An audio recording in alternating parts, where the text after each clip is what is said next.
നിയമസഭാ തെരഞ്ഞെടുപ്പിൽ സംസ്ഥാനത്ത് ന്യൂനപക്ഷ വർഗീയത നിറഞ്ഞാടിയെന്ന് CPM കണ്ണൂർ ജില്ലാ സെക്രട്ടറി KK രാഗേഷ്. മതം നോക്കിയേ വോട്ട് ചെയ്യാവൂ എന്ന് മുസ്ലിം ലീഗും ജമാഅത്തെ ഇസ്ലാമിയും പ്രചരിപ്പിച്ചു. BJP സ്ട്രാറ്റജിക് വോട്ടിംഗ് ചെയ്തുവെന്നും ആരോപണം.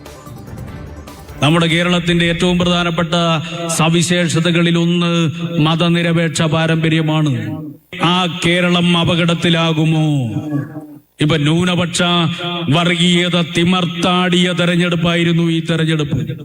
മുസ്ലിം ലീഗും ജമാഅത്തെ ഇസ്ലാമിയും എല്ലാം ചേർന്ന് മതം നോക്കിയേ വോട്ട് ചെയ്യാൻ വേണ്ടി പാടുള്ളൂ, പള്ളി നോക്കിയേ വോട്ട് ചെയ്യാൻ വേണ്ടി പാടുള്ളൂ എന്ന് പ്രചരിപ്പിച്ചൊരു തെരഞ്ഞെടുപ്പാണ് ഈ തെരഞ്ഞെടുപ്പ്.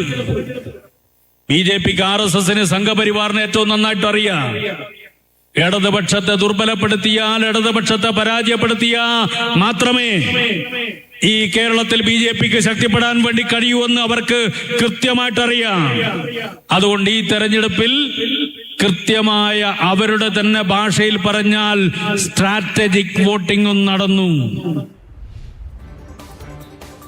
എന്തുകൊണ്ട് തോറ്റു എന്നതിൽ അവലോകനം, വ്യാഖ്യാനങ്ങളൊക്കെ നല്ലതാണ്. ഇപ്പോൾ ഈ ന്യൂനപക്ഷങ്ങളെ കുറിച്ച് പറഞ്ഞപ്പോൾ തവനൂരിൽ VS ജോയ് എങ്ങനെ ജയിച്ചു, തൃക്കരിപ്പൂരിൽ സന്ദീപ് വാര്യർ എങ്ങനെ ജയിച്ചു, ഇതൊക്കെ ഒന്ന് ആലോചിക്കുന്നത് നല്ലതാണ്. പാർട്ടി BJPയെ കുറിച്ച് പറയും. ഇതുവരെ BJPയെയും കോൺഗ്രസിനെയും കുറിച്ച് പറഞ്ഞുള്ള ആക്ഷേപം കോൺഗ്രസ് എവിടെ ക്ഷയിക്കുന്നു അവിടെ BJP വളരുമെന്നുള്ളതാണ്. പക്ഷേ ഇപ്പോൾ KK രാഗേഷ് തന്നെ അത് മാറ്റി പറയുകയാണ്.